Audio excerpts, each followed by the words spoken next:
દાહોદ જિલ્લાના સંજેલી કન્યા વિદ્યાલય ખાતે પટાંગણમાં સાયકલો ધૂળ ખાતી જોવા મળી રહી છે। સરસ્વતી સાધના યોજના હેઠળ ધોરણ 9માં અભ્યાસ કરતી વિદ્યાર્થીનીઓને આપવામાં આવતી 1500થી વધુ સાયકલો સંજેલીમાં અને 2000થી વધુ સાયકલ દાહોદમાં ધૂળ ખાતી નજરે પડી રહી છે। ત્યારે સરકારના ભણશે ગુજરાત તો જીતશે ગુજરાતના દાવાઓ અહીં પોકળ સાબિત થઈ રહ્યા છે।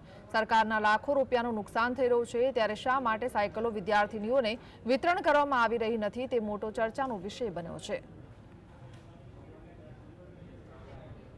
આ સાયકલો આ શાળાની અંદર લગભગ છેલ્લા 3 મહિનાથી અહીંયા પડી છે, જેનો છૂટો સ્ટોક અહીંયાથી ખાલી કરવામાં આવ્યો હતો અને ત્યાર પછી દરેક સાયકલનું ફિટિંગનું કામ અહીંયા જ કરવામાં આવ્યું છે અને ત્યાર પછી ફિટિંગ થઈ ગયા પછી અહીંયા સાયકલોનું વિતરણ કરવામાં આવતું નથી, જેથી કરી બાળકોને મેદાનમાં રમવાની અલગ અલગ રમતો રમવામાં પણ ખૂબ તકલીફ પડી રહી છે। સાથે સાથે આ સાયકલોની અંદર આજુબાજુ પાણી ભરાઈ રહ્યું છે, પણ ઘાસ પણ ઉગી નીકળ્યું છે અને સાયકલો કાટ ખાઈ રહી છે।